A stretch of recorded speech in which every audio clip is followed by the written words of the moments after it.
Hello beautiful people, how's it going? On today's episode I'm gonna be showing you how I prep some pork ribs, meatball and burger beef for my kids lunch box.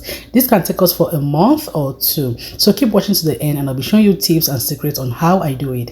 If you're new here, please hit the subscribe button, turn on notification bell so you're not gonna miss out. So right here in a bowl, I just transferred the pork ribs. I'll just go ahead and rinse or wash them. Some people are going to say, do not wash your beef. Sorry, that's just me. I wash it. To season, I will start with some black pepper. I have some Old Bay seasoning here. For the seasonings, use your preferred seasonings. Smoked paprika for that smoky flavor. And I have some ginger powder. Italian seasoning, just a mixture of all those beautiful herbs. And right here I have some garlic powder. Now go ahead, add in some chicken bouillon for it to taste. You can use vegetable bouillon, and I'll add a little bit of cooking oil there just so that the marinade can easily mix. Okay, now when that comes in, you're going to transfer into a baking rack or a baking sheet. Then it's going to go to a preheated oven at 400 degrees Fahrenheit for 1 hour. You're going to flip the sides halfway through cooking time. So now just let the oven do its magic, and right now I'm just going to flip the sides like I earlier mentioned. To move forward for the ground beef, I will just separate them in two bowls because I am making meatballs and burger beef. This is going to be very easy for me in the mornings. I can just take it out from the freezer, put it in the refrigerator, let it thaw overnight. That's the burger beef. Let it thaw overnight. Then in the morning, I just pan cook it or pan grill it. It's going to take just about maybe 5 minutes to pan grill the burger beef. But for the meatball, I'm going to be cooking it fully right now in the video, then freeze it. So right now for the meatball first, I just diced or chopped some onion and parsley. I'll just go ahead adding all my seasonings. If you want the detailed recipe for my meatballs, it's on my website cookingwithclaudy.com, or I'm going to drop the recipe in the description box. Make sure you check it out because I have important tips and secret how I make my homemade meatballs to stay extra juicy for a long time.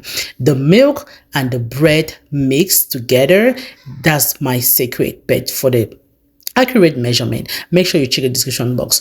For the burger beef, I love the spice rack cool seasonings, the burger seasoning. So just add it in there and a pinch of salt for it to taste. So for this particular spice, if you do not have it, use your preferred burger spices or any one you have on hand. Go ahead, mix that until it is well combined. Right now, I'm going to go ahead to shape my burger beef using the shaper. So just watch closely how I use my burger beef shaper. You can choose to reduce the size or you can choose to add the size. It all depends on you. Okay, now let us shape that, then package and put in the freezer. I love putting them in aluminum foil like this because it's easy for me to use later. See how beautiful that came out. That's why I always tell you guys that homemade things are always the best because you get the chance to know the seasonings you're putting inside. You know what I mean, right? You know what is getting inside the burger. It doesn't have preservatives and all that. So I'll just continue shaping these and it's going to go to my freezer. I hope this is going to be helpful. You can get this shaper from Amazon or your local grocery store. Walmart is going to be really cheaper in Walmart. I got mine from Walmart and it was really cheaper. So now go ahead and repeat the process like we earlier did. Just remove that, fold it with aluminum foil, set aside, or you're just going to freeze. Like I said, you can reduce the size of the meat inside. It's just based on preference. Okay, so beautiful looking, way better than store-bought, way better than restaurant style. Trust me, my kids love when I make them homemade burgers for school because the seasoning in there is the best. They're always like, mommy, I prefer your own burger. So guess what, mommy is always the best.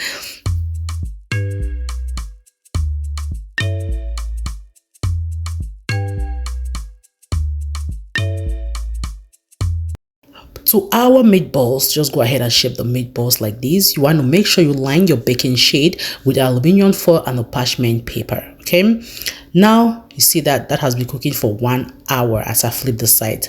Perfect.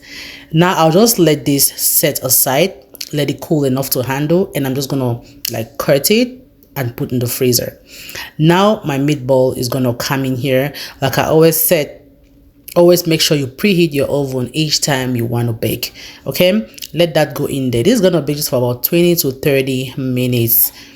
I'm using the lean ground beef here just to like reduce fat, you know. At this point, I'll just go ahead, cut off, or let me say slice the pork chops and transfer to a Ziploc bag. So guys, this pork ribs, it is irresistible. When I made this, the flavor in my home, the smell in my home, oh my goodness, like if it was not for my kids, I would have eaten these pork ribs here and there, because when I took the first bite, it was irresistible. I kept eating and eating and eating because, you know, guys, I have the best recipes on here.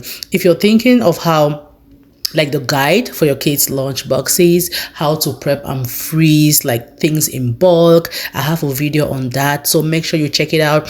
Easy recipes, go to cookingwithcloudy.com. I have easy recipes for both kids and adults, assisted recipes for kids. At least adults must assist them, right? So make sure you check that out. And also I have more than 700 videos on YouTube. You can as well check it. I'm on all platforms: Facebook, Instagram, YouTube, TikTok. So make sure you're following your girl on all platforms, okay?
Everything is going to go to the freezer. This can take us for about a month or two, because I just substitute with some sausage, with some grilled chicken, with some steak. So I just mix them from time to time. Now for the meatballs, it goes to the freezer. I hope you found this video helpful, guys. Thank you so much for watching to this point, and until I see you in my next video, don't forget to subscribe. I love you all.